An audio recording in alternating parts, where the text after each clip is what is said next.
убийство на пътя е било ясно, експертиза, специалисти.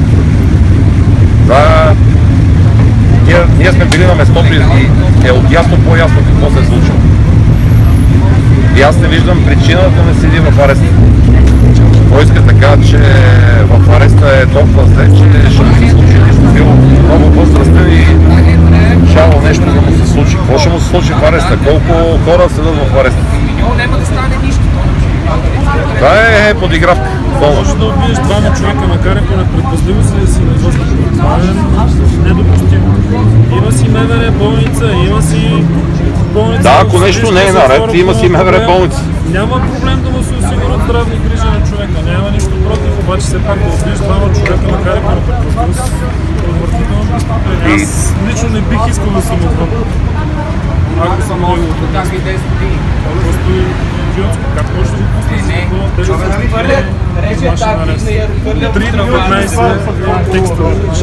За нас решението на съда е неадекватно. В буквалния смисъл неадекватно. При условие, че ни накараха 2 часа и половина да чакаме, това беше тотално неадекватно решение. И може би да е взето под напора на някакъв начин, защото то не че не е възможно, е невероятно толкова време да се чака за един такъв елементарен казус.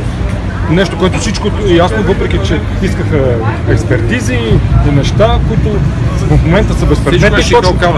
Шикалкаване, за да първо, както казва колегата, да си разотидеме и второ да се размие случая и да може да го пуснат това, което направиха, да се подиграват не само с общността, т.е. с мотористите, това може да стане с велосипедист, може да стане с пешеходец, може да стане и става и с колите. Значи ако на местото на моториста беше кола и пак имаше фатален изход, нали, какво значение има, двама човека така или иначе са си отишли. И т.е. тази същата продажна съдийка по същия начин ще вземе решението, ами не беше много сигурно, не е ясно, ама ясно е, че двама човека вчера им бяха непогребени. Това също е ясно. Ясно кой го е предизвикал това нещо. Убити по особено жесток начин. Говориме за разкъсани тела. Това е, аз не знам какво трябва да се случи в тази държава, нали, да почнат да се взимат някакви адекватни мерки в такива случаи. Предателства. Да говорим, че е предателство. Подиграват с нас, че сме българи. Виждате какво се случва. Има много случаи с тези гастарбайдери. Ето Пловдив имаше една девойка 20 годишна, ударили отзад. На следващия ден.